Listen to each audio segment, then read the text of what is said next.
മാധ്യമപ്രവർത്തകനായിട്ടുള്ള A Sajeevan കൂടി ചേരുന്നുണ്ട്.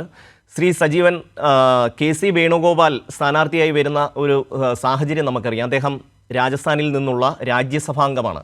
അപ്പോൾ അദ്ദേഹത്തെ ഒരുപക്ഷെ ആലപ്പുഴയിൽ നിന്ന് ജയിച്ചു കഴിഞ്ഞാൽ ആ സീറ്റ് രാജിവെക്കണം, അത് BJPക്ക് പോകുമെന്നുള്ള കാര്യത്തിൽ സംശയമില്ല. ആ ചർച്ച വലിയ തോതിൽ ഈ മണ്ഡലത്തിൽ വ്യാപകമാണ്. ആൾക്കാർ ഈ വിഷയം ചർച്ച ചെയ്യുന്നുണ്ട്. അപ്പോൾ ഇത്തരത്തിൽ ഒരു സ്ഥാനത്തിരുന്നു കൊണ്ട് തന്നെ ഇപ്പോൾ ഈ ഒരു തെരഞ്ഞെടുപ്പിൽ മത്സരിക്കേണ്ടതുണ്ടായിരുന്നോ എന്ന ചോദ്യം ഉയർന്നു വരുന്നുണ്ട്. അപ്പോൾ മൊത്തത്തിൽ ആലപ്പുഴ മണ്ഡലത്തെ സംബന്ധിച്ചിടത്തോളം നേരത്തെ ഉണ്ടായിരുന്ന ഒരു സാഹചര്യത്തിൽ നിന്ന് വ്യത്യസ്തമായി കെ.സി. വേണുഗോപാലിന് കുറേ അധികം പ്രതിബന്ധങ്ങൾ ഇത്തവണ കടക്കേണ്ടി വരും എന്നുള്ളതാണ് കാണാൻ കഴിയുന്നത്. താങ്കളുടെ ഒരു വിലയിരുത്തൽ എന്താണ്?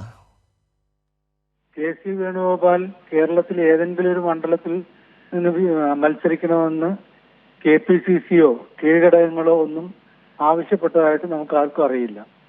കെ.സി. വേണുഗോപാൽ മത്സരിക്കാൻ സാധ്യതയില്ല. അദ്ദേഹം സംഘടനാ ജനറൽ സെക്രട്ടറിയാണ്, സംഘടനാ ചുമതലയുള്ള ജനറൽ സെക്രട്ടറിയാണ് എന്നുകൊണ്ട് തന്നെ അദ്ദേഹം മത്സരിക്കാൻ സാധ്യതയില്ല. ബാക്കി എല്ലാ സ്ഥാനാർത്ഥികളും ബാക്കി എല്ലാ നേതാക്കന്മാരും മത്സരിക്കുന്നുണ്ട്.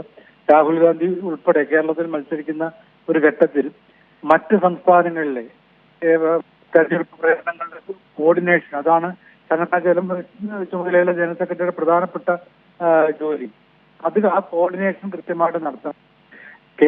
കേരളത്തിൽ ഉൾപ്പെടെ ഒരു സംസ്ഥാനത്തും കോൺഗ്രസിന് ഒരു തരത്തിലുള്ള ഉൾപാർട്ടി പ്രശ്നവും ഇല്ലാത്തൊരു ഘട്ടത്തിലാണെങ്കിൽ ഇങ്ങനെ മത്സരിക്കുന്നതിൽ കുഴപ്പമൊന്നുമില്ല. പക്ഷേ നമുക്കറിയാവുന്ന പോലെ ഉത്തരേന്ത്യയിലുള്ള മിക്ക സംസ്ഥാനങ്ങളിലും വളരെ കടുത്ത രൂപത്തിലുള്ള പ്രശ്നങ്ങളാണുള്ളത്.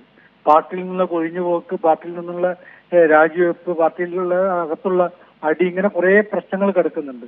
ഇതൊന്നും പരിഹരിക്കപ്പെടാതെ കിടക്കുന്നതിനിടയിൽ ദേശീയ നേതാക്കന്മാരെല്ലാവരും മത്സരിക്കുകയും അവരവരുടെ മണ്ഡലത്തിൽ കോൺസെൻട്രേറ്റ് ചെയ്യുകയും ചെയ്യുമ്പോൾ സ്വാഭാവികമായിട്ടും അവർ തെരഞ്ഞെടുപ്പിന്റെ കോർഡിനേഷൻ ഇല്ലാതാവും എന്നുള്ളൊരു ധാരണ പൊതുവെ ഉണ്ടായിരുന്നു. വേറൊരു കാര്യമുള്ളത്, ഇവിടെ സിറ്റിംഗ് MP എല്ലാവരും മത്സരിക്കുന്നവരും പ്രതാപൻ അവസരം മാറ്റിയെടുത്ത് അതിന് വേറെ കാരണങ്ങളൊക്കെ നമ്മൾ വേണിച്ച് പറഞ്ഞു നിർത്താം. പക്ഷെ ഇപ്പൊ ഇവിടെ ഒരു പ്രശ്നമുള്ള സിറ്റിംഗ് MP അല്ലെങ്കിൽ പോലും കഴിഞ്ഞ തവണ അവിടെ മത്സരിച്ചിട്ടുള്ള സ്ഥാനാർത്ഥി, അതല്ലെങ്കിൽ വേറെ ഏതെങ്കിലും സ്ഥാനാർത്ഥി, ഇപ്പൊ നമ്മൾ നോക്കേണ്ടത് എന്തിനാണ് മുരളീധരനെ വടകരയിൽ നിന്ന് തൃശ്ശൂരിലേക്ക് മാറ്റിയത് എന്നുള്ള ചോദ്യം ഉണ്ടല്ലോ. അതിന് ഇവർ പറയുന്നൊരു കാരണം മുസ്ലിം പ്രാതിനിധ്യം ഇല്ലാതെ പോകുന്നു. അപ്പൊ വേണുഗോപാൽ അവിടെ മത്സരിക്കുമ്പോൾ സ്വാഭാവികമായിട്ടും വേറെ ഏതെങ്കിലും ഒരു മണ്ഡലത്തിൽ ഒരു മുസ്ലിം സ്ഥാനാർത്ഥിക്ക് അവസരം കൊടുക്കണം. എന്തിനാണ് ഇത്രയൊക്കെ പോകേണ്ട കാര്യം? കഴിഞ്ഞ തവണ മത്സരിച്ച ഷാനിമോൾ ഉസ്മാൻ ഉണ്ടല്ലോ, അല്ലെങ്കിൽ വേറെ ഏതെങ്കിലും ഒരു ആളെ ഇവിടെ മത്സരിപ്പിക്കാവില്ല. ആലപ്പുഴയിൽ കോൺഗ്രസിന് മത്സരിക്കാൻ പറ്റിയ മുസ്ലിം സ്ഥാനാർത്ഥികൾ ഇല്ലാതെ വരുമ്പോഴാണല്ലോ ഈ പ്രശ്നം ഉണ്ടാവുന്നത്. അപ്പോ അവിടെ മത്സരിക്കാൻ തയ്യാറായിട്ട് ഇപ്പൊ നമ്മൾ പലപ്പോഴും ഇവിടെ കാണേണ്ടത് ഷാനിമോളെ പോലുള്ള ആളുകളുടെ മൗനം പോലും വളരെ ശ്രദ്ധേയമായിട്ടുള്ള കാര്യമാണ്.